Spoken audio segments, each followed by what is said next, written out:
가르치고 병든 자를 고치고 귀신을 쫓아내면서 죄인들을 부르실 때에 나타난 현상은 두 가지였습니다. 하나는 많은 사람들이 예수님께 몰려들었던 것이고요. 다른 하나는 지난 2주 동안 살펴보았던 것처럼 예수님을 대적하는 사람들이 나타나기 시작한 것입니다. 예수님을 대적하는 사람들의 그런데 비판은 지난주에 우리가 살펴봤듯이 점점 그 강도가 강해져 가는 것들을 볼 수 있습니다. 처음에 예수님을 비판하고 대적하는 사람들은요, 마음속에서만 그렇게 생각을 했었잖아요. 중풍병자에게 죄 사하는 권세를 예수님께서 선포했을 때 그들은 마음속에서만 저거 신성모독이 아니야? 이렇게 생각을 했었습니다. 그들은 예수님을 향한 이 비판적인 생각을 입 밖으로 내지 않았어요.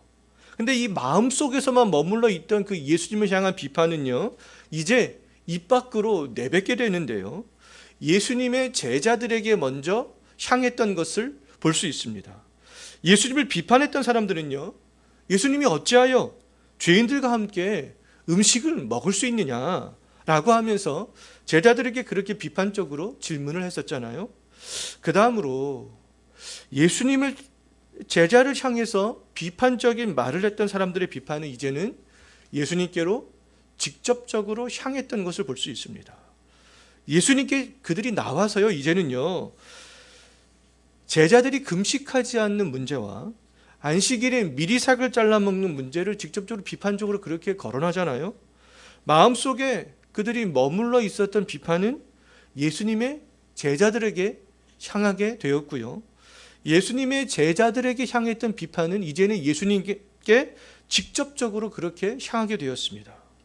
결국에는 그러면 그들의 비판과 예수님을 대적하는 것이 어디까지 나아가게 되는가? 지난주에 우리가 봤던 3장 6절을 다시 한번 보시기 바라겠습니다. 그들이 예수님을 비판했던 그런 것들이 어디까지 나아가게 됩니까? 예수님을 죽이려고 의논하는 데까지 나아가는 것들을 볼 수가 있어요.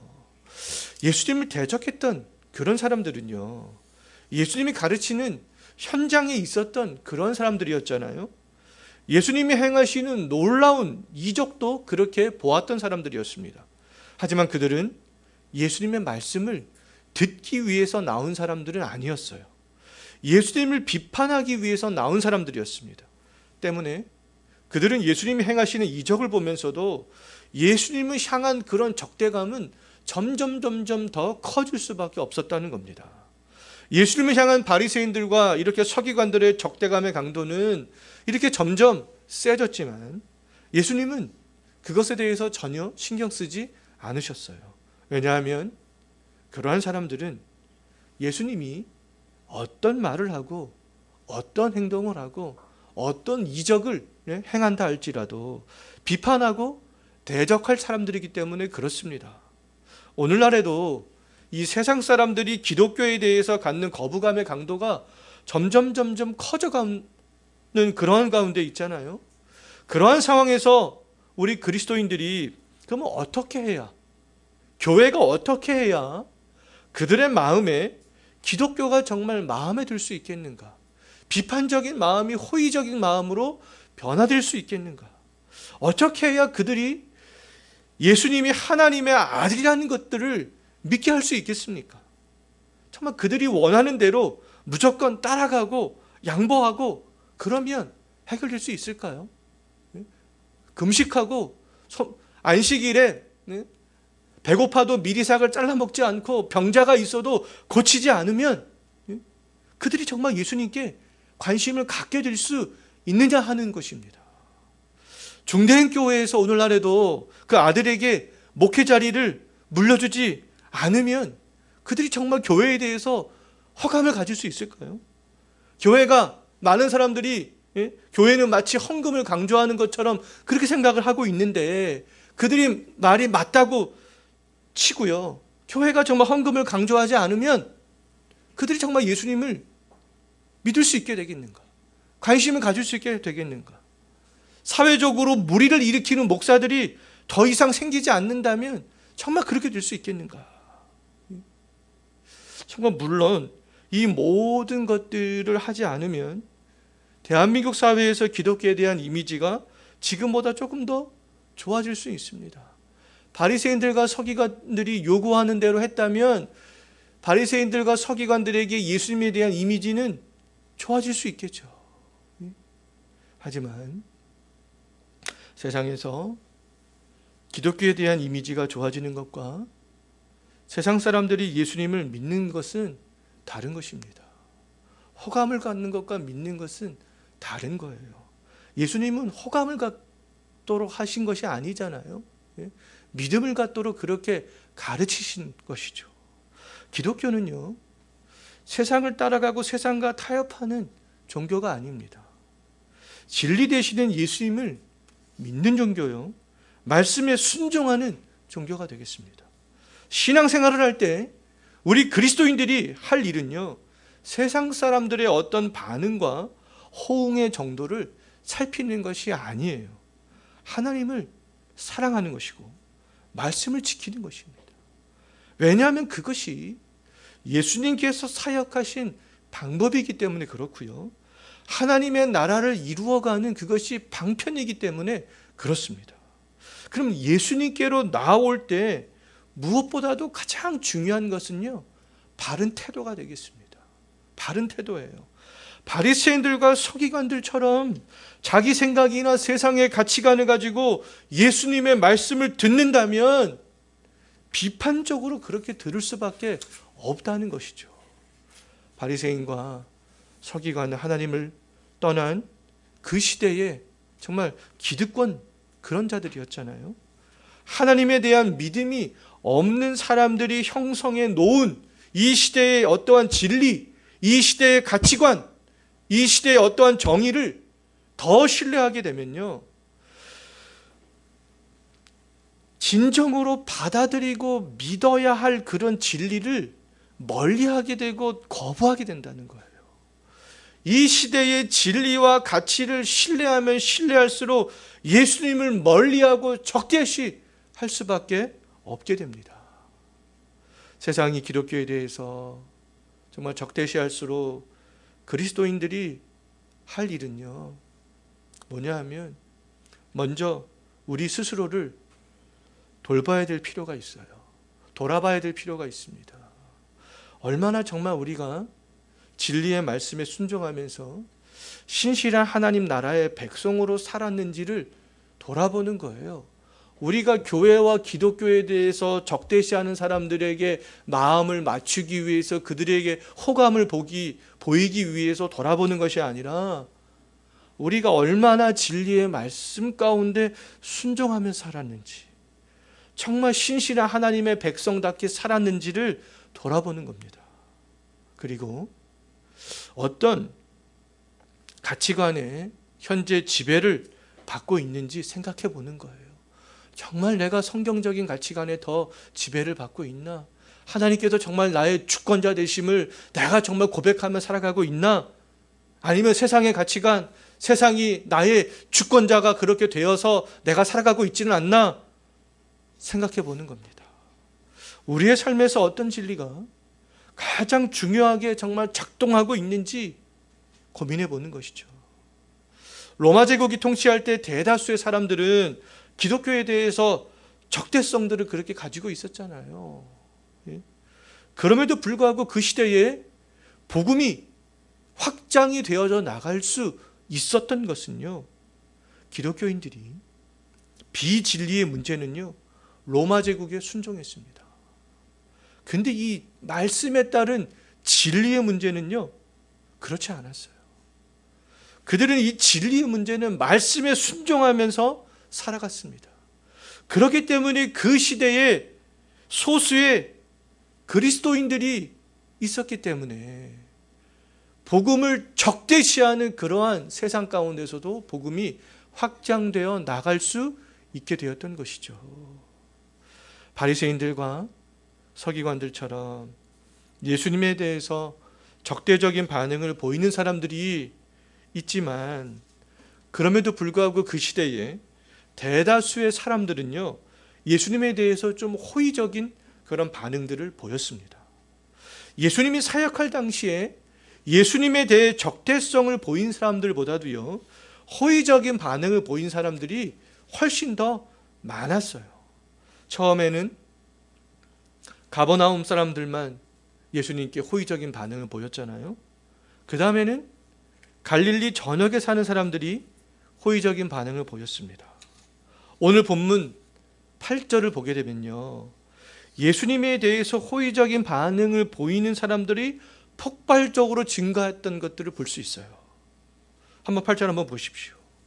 유대와 예루살렘과 이두메와 요단강 건너편과 두로와 시돈 근처에서부터 많은 사람들이 누구에게로 몰려왔어요?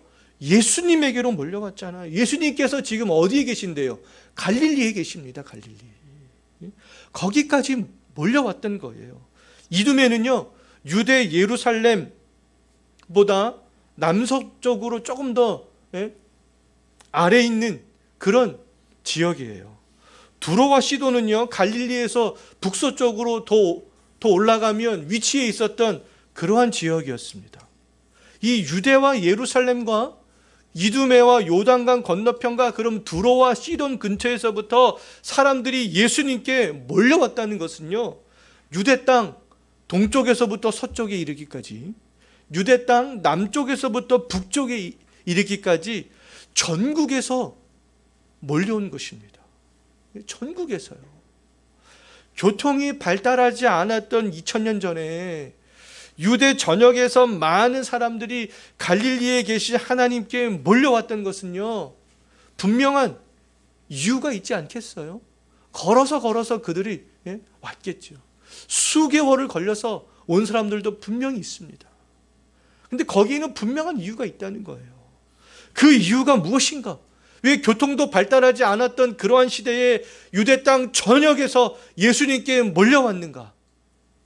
8절 하반절 한번 보십시오. 그들이 그것이 몰려온 이유인데요, 예수님께서 하신 큰 일을 들었기 때문이다, 이렇게 말씀하고 있잖아요. 그러면 예수님께서 하신 큰 일이란 뭐겠습니까? 우리가 지난 몇 주 동안 살펴보았던 귀신을 쫓아내고 병자를 고치는 일이 되겠죠. 많은 무리들은 이 예수님이 행하신 소문을 듣고 왔던 거예요.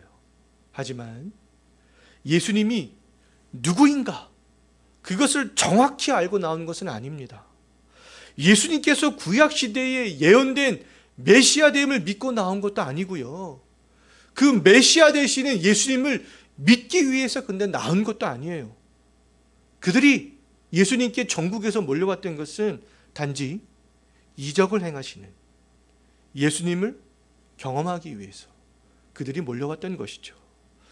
예수님께로부터 자신들이 원하는 것을 얻기 위해서 나온 것입니다. 10절 한번 보십시오. 그것들을 잘 알 수 있는데요, 많은 무리들은 예수님께 몰려들었는데요, 너무 많은 사람들 때문에, 근데 귀신 들렸던 사람이나 나병 환자나 손 마른 사람들처럼 예수님과 1대1로 대면하여 만날 수가 없었어요. 그래서 많은 사람들이 어떤 제스처를 취하게 됩니까?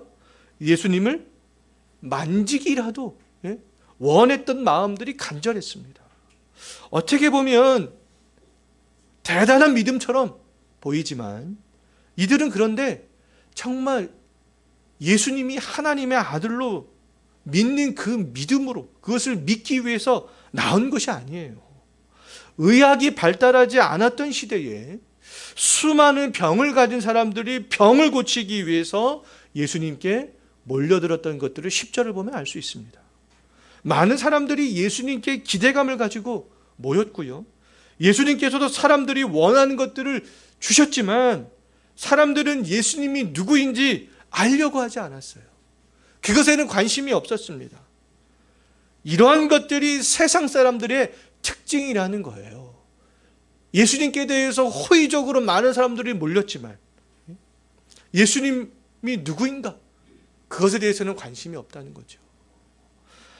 교회가 세상 사람들이 원하는 대로 한다 할지라도 그 세상 사람들은요, 예수님의 본질에 대해서, 교회의 본질에 대해서 관심을 두지 않을 가능성이 굉장히 농후합니다. 예? 굉장히 크다는 거예요. 만약 교회가 세상과 타협하고 세상 사람들이 원하는 것들을 준다면 지금보다 교회로 더 많은 사람들이 몰려들지 않겠어요?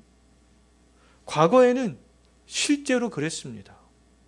과거에는 세상에서 들을 수 없던 소리를 교회 오면 들을 수 있었어요.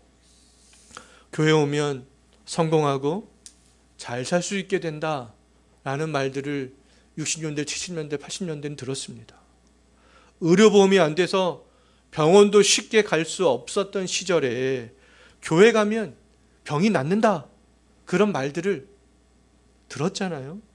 교회 가면 학용품도 주고 간식도 주고 선물도 준다, 이런 말들을 들었습니다.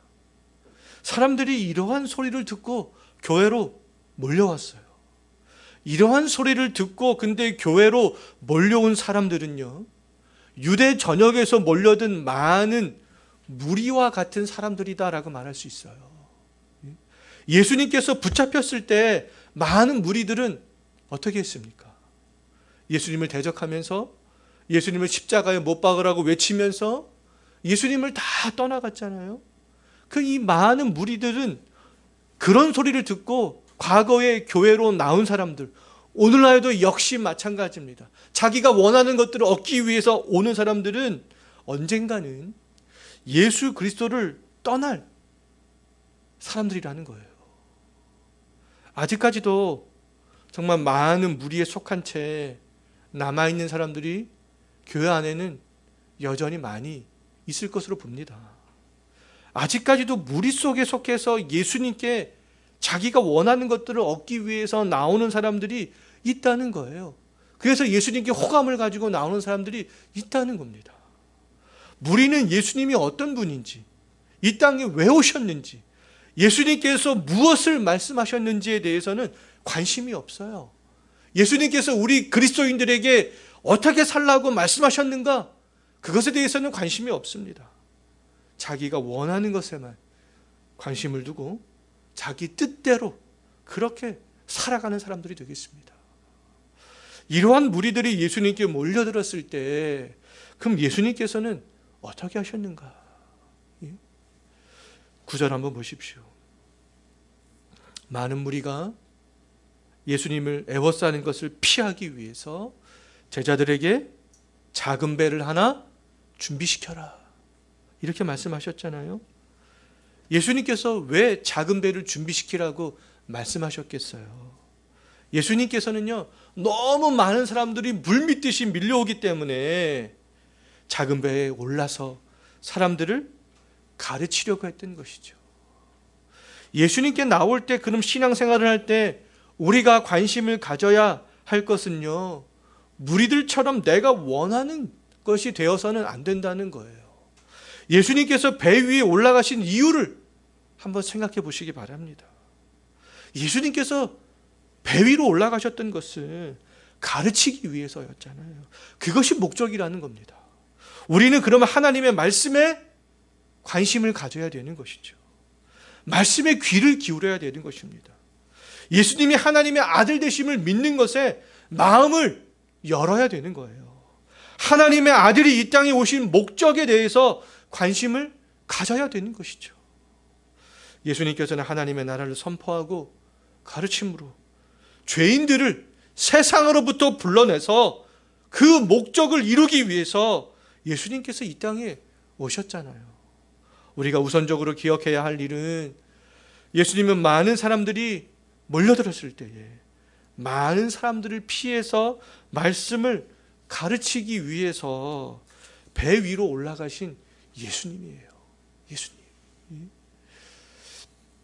예수님에 대해서 부정적인 반응을 보인 사람들과 예수님에 대해서 호의적인 반응을 보인 많은 무리의 공통점이 있는데요. 이게 극과 극이 있는 것 같지만 공통점이 있습니다. 항상 극과 극은 공통점이 있다라는 말들을 많이들 하잖아요. 근데 이 사람들에게도 공통점이 있었어요. 그 공통점이 뭐였냐 하면 예수님을 자기 중심적으로 그렇게 생각한 것이었습니다. 자기중심적으로 생각했기 때문에 한 무리는 예수님에 대한 적대적인 강도가 점점 더 세져 갔던 것이고요. 다른 한 무리의 사람들은 자기가 원하는 것은 그것에만 관심을 가졌던 것이죠. 예수님에 대해서 적대적인 반응을 보인 사람들도, 호의적인 반응을 보인 사람들도 그럼 예수님이 누구인지 실제적으로 알지 못했던 것입니다. 예수님께 나오긴 나왔지만 예수님에 대해서는 관심을 두지 않았던 것이죠. 많은 사람들이 예수님을 알아보지 못할 때, 그런데 예수님을 알아본 존재가 있어요. 극과 극에 있는 사람들은, 예수님을 대적했던 사람들, 예수님께 호의적인 보였던 무리들은 예수님을 알아보지 못했잖아요. 진정한 예수님이 누구인가 알아보지 못했습니다. 그런데 그럴 때 예수님을 알아본 존재가 있어요. 11절 한번 보십시오. 누가 예수님을 알아봤습니까? 더러운 귀신들은 예수님을 알아봤다는 거예요. 더러운 귀신들은 예수님을 만나자마자 어떻게 했습니까? 그 앞에 엎드려 부르짖었죠.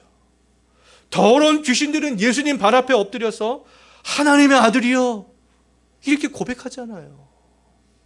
악한 영인 더러운 귀신들은 자신을 심판할 권세가 있는 예수님을 하나님의 아들로 알아봤던 거예요.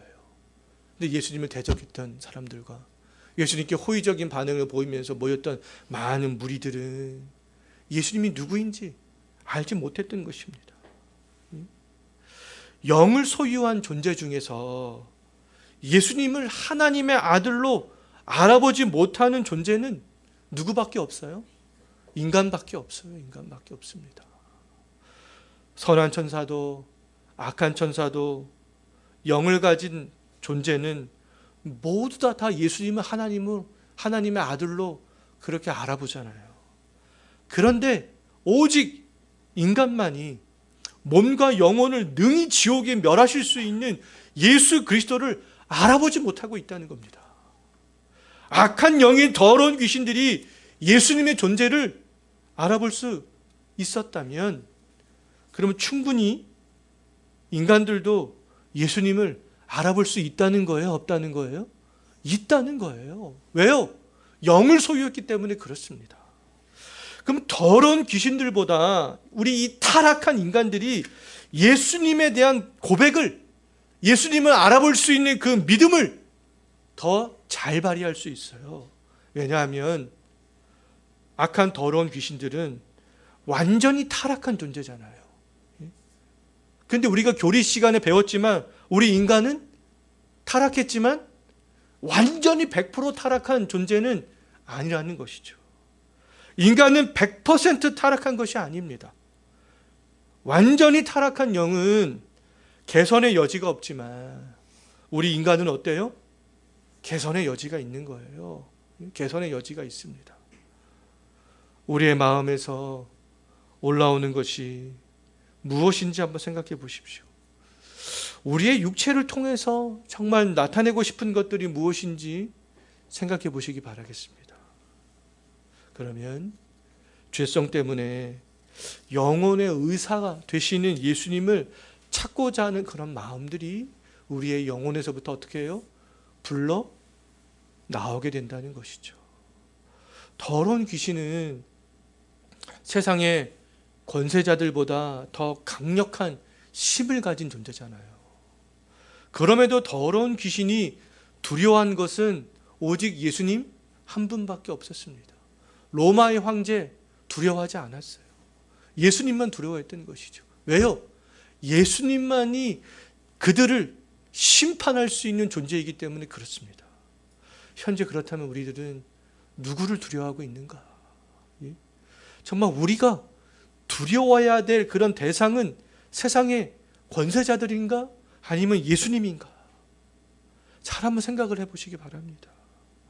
물론 세상 권세자들도 하나님께서 세상을 다스리도록 권세를 위임했기 때문에 우리가 말씀에 합당하다면 그들에게 복종해야 돼요. 복종해야 됩니다.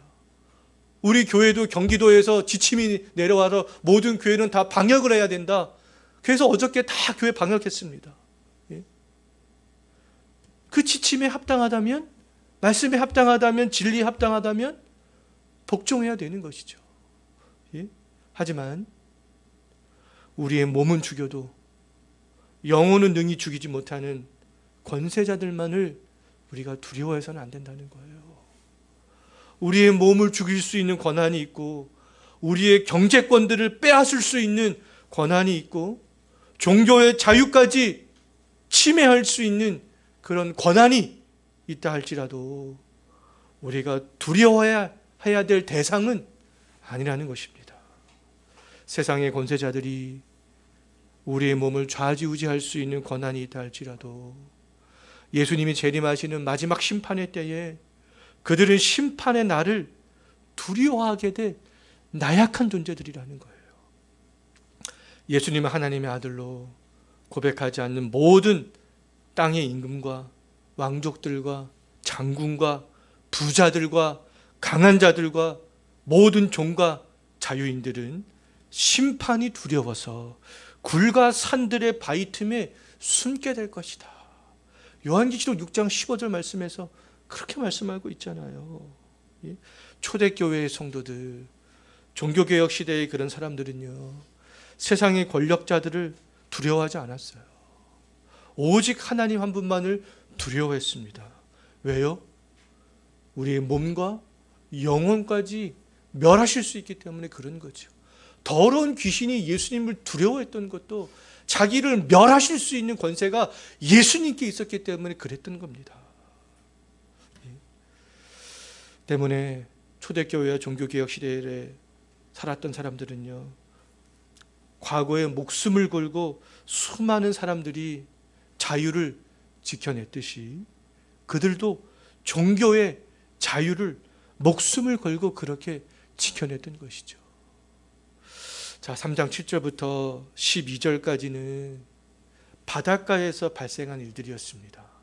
바닷가에서. 이제 바닷가에서 장소가요, 13절 보십시오. 어디로 변하게 됩니까? 산으로 변하게 되죠. 산에 오르신 예수님께서 어떤 일을 이제 하시는데, 어떤 일을 하시는가? 13절 한번 보시기 바라겠습니다. 예수님께서 산에 오르셔서 무엇을 먼저 하십니까? 자기가 원하는 자들을 부르시는 것들을 볼 수 있어요. 누가복음 6장 13절을 보게 되면 예수님께서 원해서 부른 자들이 제자들이다, 이렇게 말씀하고 있습니다. 그럼 여기서 말하는 제자란 예수님께서 산에서 부르신 그런 사람들은요, 12제자가 아닙니다. 무리들 중에서 제자가 된 사람들이 있겠어요, 없겠어요? 당연히 있겠죠. 예수님께서 가르치는 그런 복음에 전파하는 소리를 듣고 예수님을 하나님으로 믿었던 그런 사람들이 당연히 있습니다. 마가복음에는요, 뚜렷이 구별되지는 않지만 누가복음에는 일반적인 제자들의 그룹과 12제자의 그룹을 구별해 놓았어요. 6장 13절을 보면 알 수 있습니다. 예수님께서는 많은 무리들 중에서 제자들 그룹을 그냥 불러내셨던 거예요. 이 제자 그룹은 예수님께서 죄인들과 세리들과 함께 식사할 때 예수님을 따랐던 그런 사람들이 아니겠어요? 또 예수님이 십자가에서 죽으셨을 때 갈릴리로부터 예루살렘까지 예수님을 따라왔던 많은 여자들이 있었습니다. 그들의 그룹일 수도 있는 것이죠. 예수님이 선포하고 가르치는 말씀과 행하시는 이적을 듣고 보고 예수님을 하나님의 아들로 믿는 제자 그룹들이 아직은 많지 않았지만 이미 형성되어 있다는 것들을 알 수 있습니다. 예수님께서는 근데 이 제자 그룹 중에서도 또 특별히 어떤 제자 그룹을 불러내시는데요. 어떤 제자 그룹을 또 불러내시는가? 14절 한번 보시기 바라겠습니다. 예수님께서는 많은 무리 중에서 제자 그룹을 불러내시고 그 불러내신 제자 그룹 중에서 또 제자 그룹을 불러내신다는 건데 어떤 제자 그룹을 불러내셨습니까?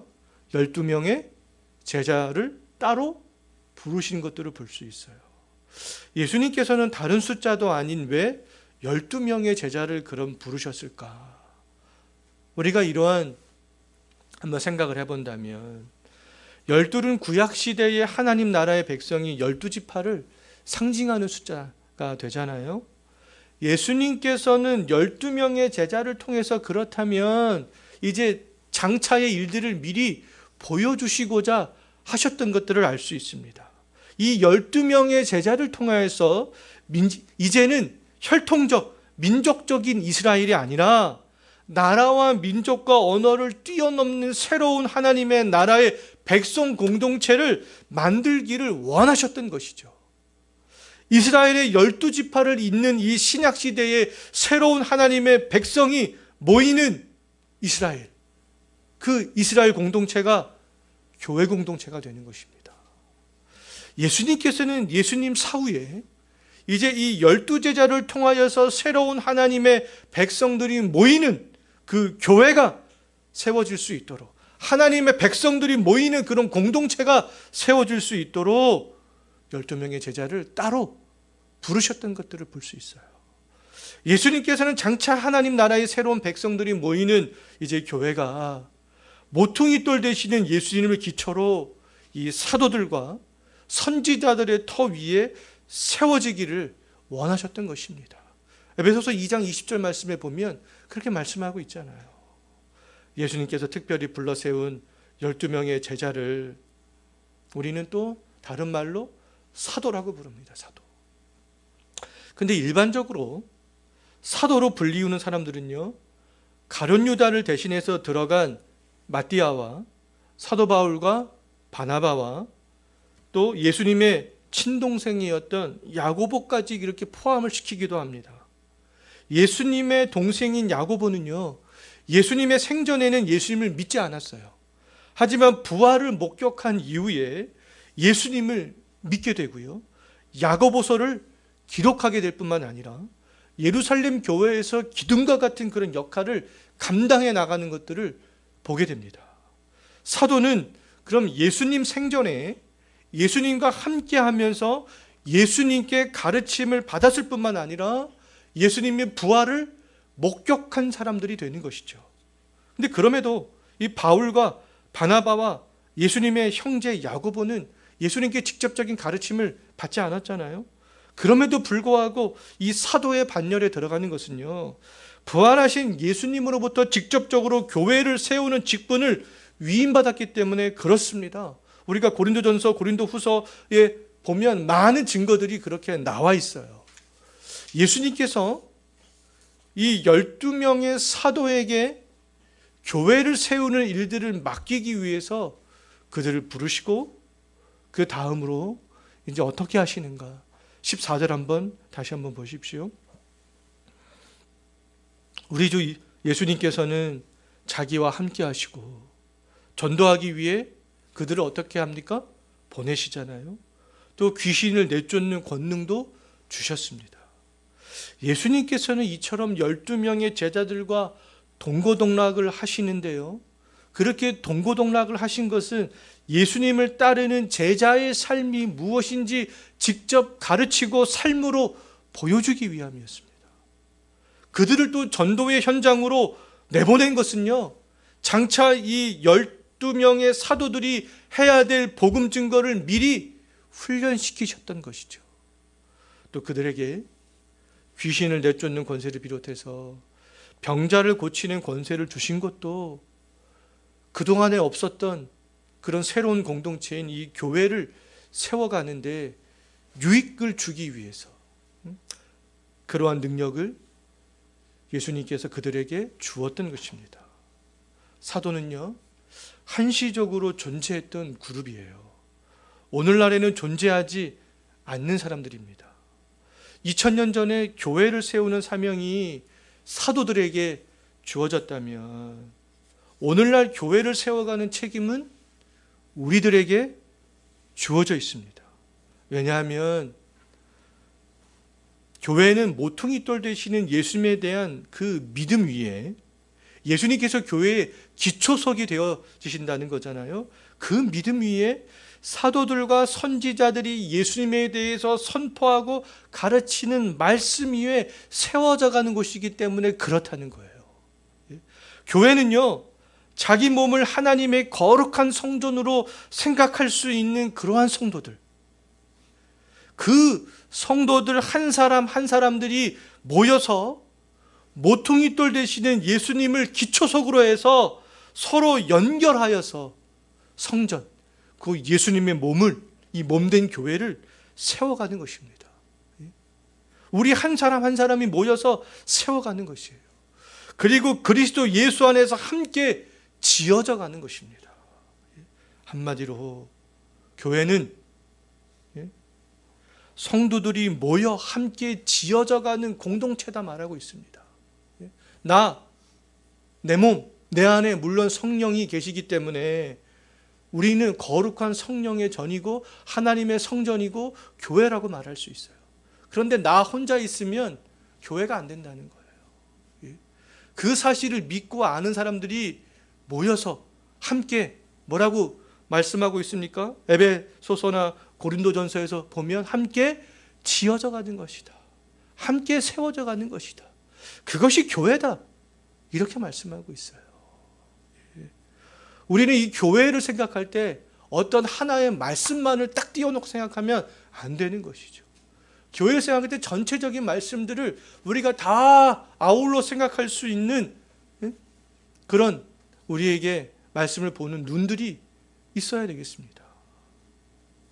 건강한 교회를 그러면 세워가기 위해서는 예수님에 대한 신앙 고백이 있어야 된다는 거잖아요. 내 몸이 거룩한 성전이구나. 그것을 우리가 믿음으로 알 수 있는 것이 첫 번째입니다. 또 두 번째는요, 그리스도의 몸인 교회를 세워가기 위해서 우리 각 성도들이 하나의 공동체성들을 발휘하는 거예요. 내가 이 공동체성을 발휘해 나가는 것이 이 교회구나. 그렇게 생각할 수 있어야 된다는 겁니다. 또 세 번째는요, 우리가 예수님을 기초석으로 해서 사도들이 증거했던 그 복음을 증거하여서 새로운 사람들이 교회 공동체에 참여시키는 것. 그래서 그들 역시 이 교회를 세워가는데 참여시키는 것. 그러한 것들이 다 있어야 건강한 교회를 세워나갈 수 있게 된다는 것입니다. 이것이 예수님께서 구약시대와는 다른 하나님의 백성들이 모이는 교회 공동체를 세우기 위하여서 12사도를 먼저 세운 목적이 되겠습니다. 그리고 오늘날 사도들의 터 위에 세워진 교회를 구성하는 우리들이 해야 할 사명들이 되는 것이죠. 오늘날 그리스도의 몸된 교회를 세워가는 사명은 우리에게 주어졌습니다. 예수님이 우리의 신앙의 기초석 되시는구나.